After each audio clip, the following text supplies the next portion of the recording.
Agradezco a la Corporación de Bienes y Servicios López Valencia que me ha brindado la oportunidad una vez más de poder dictar el seminario del Código Orgánico General de Procesos. En esta ocasión vamos a analizar en una segunda sesión. Recordemos muy bien que ya en una pasada sesión analizamos breves temas del COGEP, entre esos la admisibilidad de la prueba y su regulación.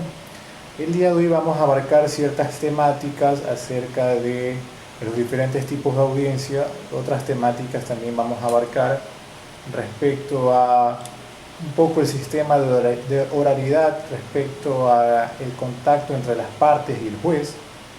Otro tema a tratar, hablaremos un poco acerca de la oralidad, del principio de oralidad y el principio procesal de la preclusión. Posteriormente vamos a estar analizando las últimas reformas del COGEP establecidas el año pasado. Y finalmente vamos a analizar brevemente los procesos contencioso administrativo y contencioso tributario. Pues bien, empecemos con la temática del seminario. Hablemos un poco sobre los tipos de audiencia que nos quedamos citando en la sesión anterior. De breves maneras podemos decir que los tipos de audiencia existen: audiencia preliminar o de saneamiento, audiencia de juicio, audiencia única, audiencia para homologación de sentencias, laudos arbitrales y actas de mediación expedidas en el extranjero, audiencias para resolver solicitud de providencias preventivas, audiencia de recursos, audiencia de consulta y audiencia especial para aversión anticipada. De todo este tipo de audiencias vamos a analizar un par, porque no quiero ser un poco extensivo el seminario. Vamos a continuación a analizar un poco del esquema, cómo se puede llevar a cabo una audiencia preliminar. Obviamente procede inicialmente con la instalación de audiencia como tal. Se procede, el juzgador ordena que mediante secretaría se siente razón de que las partes han comparecido dentro del proceso judicial, dentro de la audiencia, de que las partes se encuentran legalmente patrocinadas y que está debidamente su personería legalmente justificada dentro del proceso. Luego, posteriormente, ocurre la presentación de excepciones previas, el señalamiento de un auto interlocutorio, la validez del proceso, el objeto de la controversia, se establecen los reclamos de SGK, los reclamos de terceros, competencias y cuestiones de procedimiento que puedan afectar la validez del proceso con el fin de convalidarlo o sanearlo. Asimismo, se procede con la exposición de los fundamentos de la demanda, obviamente luego viene la contestación de la demanda, y la reconvención, los elementos de la contestación, de la reconvención, la promoción de conciliación. Se está establecido que se tratará de llegar a un tipo de conciliación si es que ambas partes así lo consideran. Posteriormente se procede al anuncio de la prueba, luego la resolución sobre la prueba y una resolución judicial y convocatoria a audiencia de juicio, y posteriormente, si es que cabe, la resolución de recursos. Eso a breves rasgos. De manera general quisiera citarles un poco cómo es un esquema de audiencia preliminar, de manera general.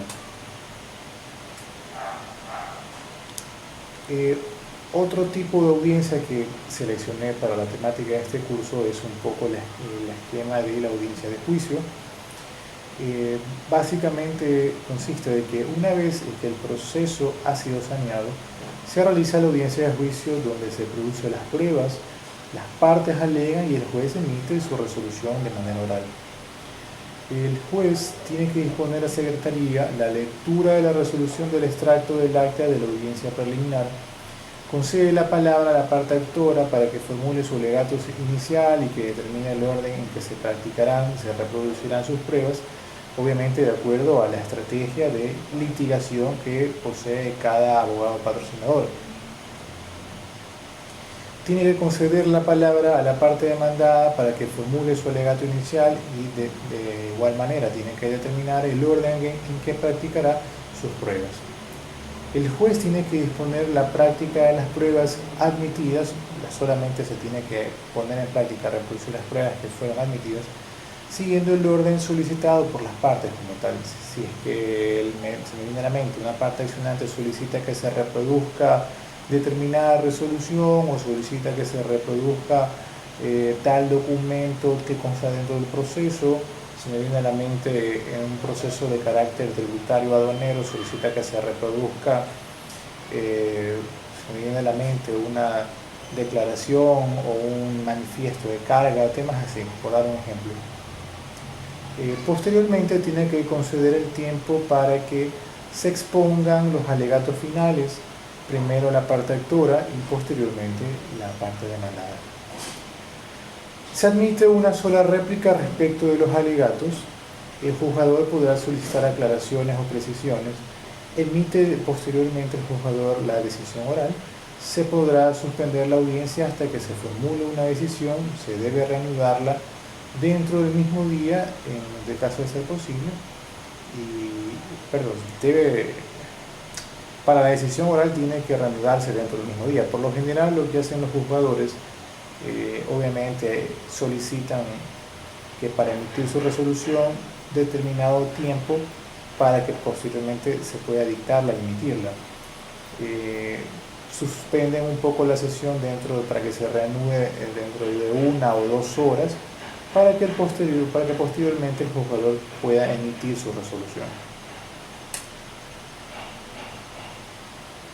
Otro tipo de audiencia que quise seleccionar para poder analizar de manera general un poco el esquema es el caso de la audiencia única. Ustedes sabrán muy bien, colegas, que existen determinados procedimientos en los cuales solamente existe una audiencia, como por ejemplo el cobro de un título ejecutivo, los procedimientos de cobro de título ejecutivo, de un pagaré.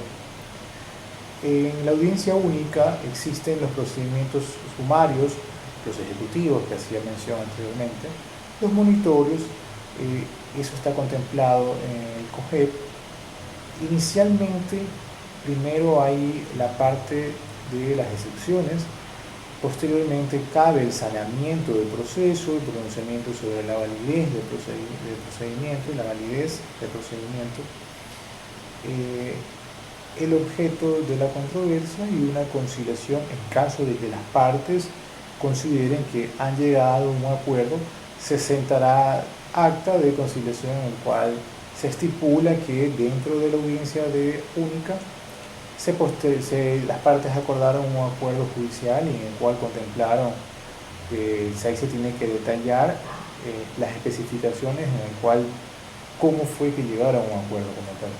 En el caso de un pagaré, digamos que llega a una conciliación indicando el deudor de que se compromete que en determinado plazo cumplirá con la obligación, y obviamente la parte accionante, la parte demandante, tiene que, en el caso de la conciliación, tiene que aceptar dichas condiciones para poder llegar a una conciliación. Esa es la primera parte dentro de una audiencia única. Posteriormente, en el caso de no existir conciliación, se procede con el anuncio y el orden de práctica de las pruebas que se ha solicitado, el pronunciamiento del anuncio probatorio de parte de la contraparte y la práctica de las pruebas como tal. Se procede con los alegatos y cabe la resolución judicial finalmente. Eso de manera general, muy abstracto, muy específico. He tratado de que ustedes comprendan un poco los esquemas de la audiencia única, de la audiencia preparatoria y de la audiencia de juicio.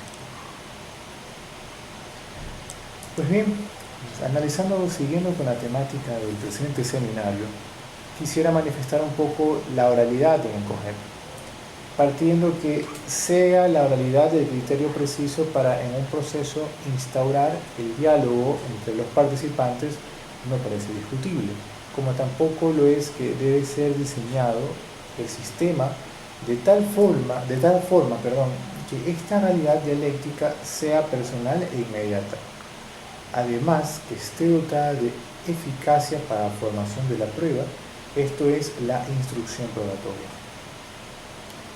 Pues bueno, si coincidimos que en todo proceso el conocimiento que los jueces adquieran sobre los hechos realmente acontecidos es tan necesario como el de cultivar su propia preparación jurídica acerca de las normas vigentes para que puedan resolver los litigios, Dictando una sentencia justa e igualmente aceptamos que los sujetos que mejor conocen lo realmente sucedido, obviamente, son las partes procesales.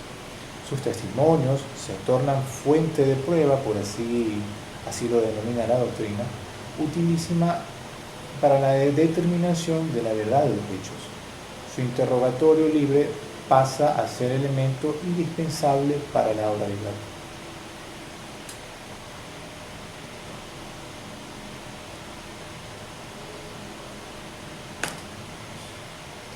Siguiendo con el análisis de la oralidad en el COGEP, hay que lograr que en el sistema oral siempre se incluya el testimonio de los sujetos principales del proceso con fines de prueba, para así conseguir que éste se convierta en el principal medio de prueba, hasta el punto de tornar a veces superfluos los demás medios de prueba, bien como un medio fundamental para hacer desembocar el proceso en una sentencia justa o instrumento que se manifiesta como de gran importancia para la declaración de la verdad en el proceso civil.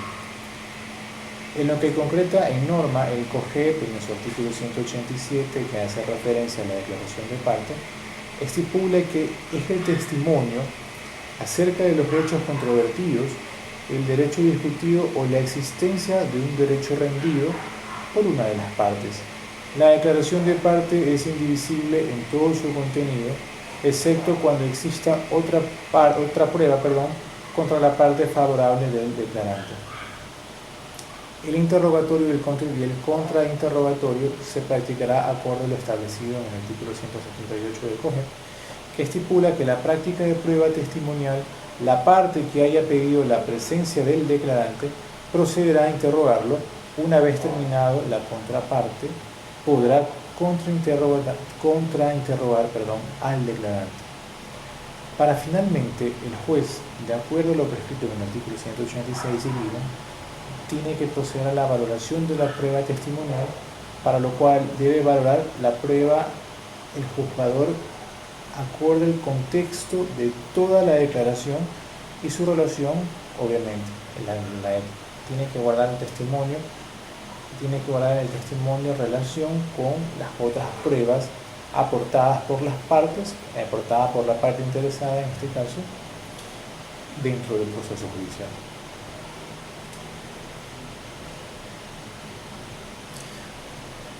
Siguiendo con la temática de la oralidad en el COGEP, quisiera hablar sobre la oralidad y el principio de contradicción y el de derecho de defensa. El proceso civil es uno contradictorio y la contradicción es la concreción del derecho de defensa de los sujetos procesales o las partes. También se lo conoce como el principio de dualidad de partes, ya que son fundamentalmente las partes en oposición de intereses y derechos las que van creando con sus actos de aportación y contradicción las bases fácticas para ulterior decisión. El principio de contradicción se concreta en el proceso civil en la carga de las partes de presentarse al contradictorio. ¿A qué me refiero con esto? Me refiero a que la existencia de dos posiciones contrapuestas y enfrentadas es consustancial con la noción misma del proceso civil. Cuando en el mismo se debaten derechos privados y no hay orden público comprometido.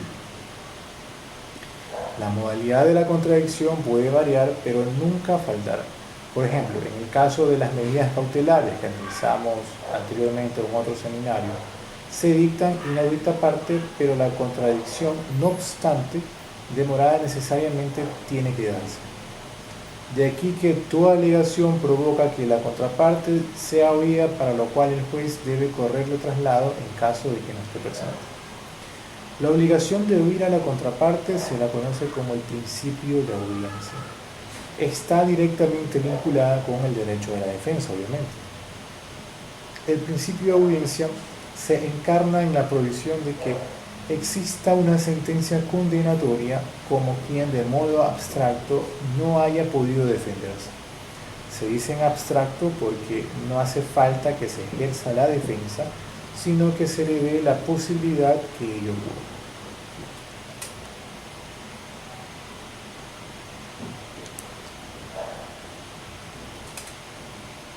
Bien, hablemos un poco acerca de un análisis, un pequeño estudio sobre los procesos contenciosos administrativos y contenciosos tributarios.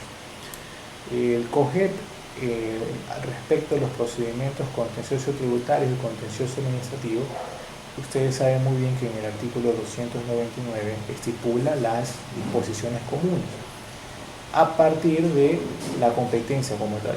En las controversias en las que el Estado o las instituciones que comprenden el sector público, determinadas por la Constitución, sea el demandado el Estado, la competencia se radicará en el órgano jurisdiccional del lugar del domicilio de la o el actor. Si es actor, la competencia se fijará en el domicilio del demandado.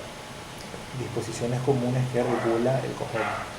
Así como también cuál es el objeto como tal de estos procedimientos. Las jurisdicciones contencioso-tributarias, así como la contencioso-administrativa, tienen por objeto tutelar los derechos de toda persona y realizar el control de legalidad de los hechos, de los actos administrativos o contratos del sector público sujetos al derecho tributario o al derecho administrativo, dependiendo obviamente a qué se debe, dependiendo acorde a la litis del objeto que contiene la demanda, de la litis del proceso judicial, así como conocer y resolver los diversos aspectos de la relación jurídica tributaria o jurídica administrativa, incluso la desviación del poder. Cualquier reclamo administrativo se extinguirá en sede administrativa con la presentación de la acción contencioso tributaria o contenciosa administrativa. No serán admisibles los reclamos administrativos una vez ejercidas las acciones contenciosas tributarias o contenciosas administrativas. Eso lo establece el último inciso del artículo 300 del COGEP. ¿Y a qué se refiere con esto? Ustedes, colegas, saben muy bien que para la administración pública, cuando emite un acto administrativo, vayamos en el caso puntual de una institución, vayamos a la aduana, vayamos al SENAE, cuando emite un acto administrativo de carácter sancionatorio, por dar un ejemplo, el administrado tiene la opción de ejercer tres vías. Tiene la vía administrativa, que puede ser ejercida mediante un reclamo administrativo de impugnación, que establece el Código Tributario. Ojo, para presentar un reclamo administrativo ante sede tributaria, acorde a lo contemplado en el Código Tributario, se debe aplicar la ley de la materia, que en este caso viene a ser el Código Tributario. No aplica el COA, aplica el Código Tributario.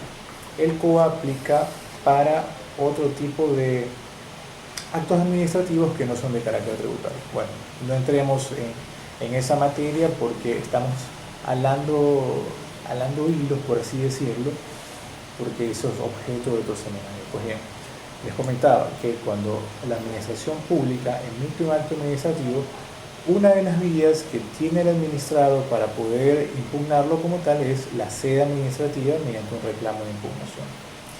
Asimismo, otra de las vías que tiene el administrado es acudir a sede judicial, para lo cual, dependiendo de la característica del acto administrativo emitido por el Estado, por la institución gubernamental, ya sea de carácter tributario o de carácter administrativo, se me viene a la mente, de carácter no tributario, por así decirlo, se procederá con la respectiva demanda. En el caso puntual que yo les hacía manifestación, una multa establecida por el SENAE, la comparecencia en sede judicial será ante los jueces de lo contencioso tributario.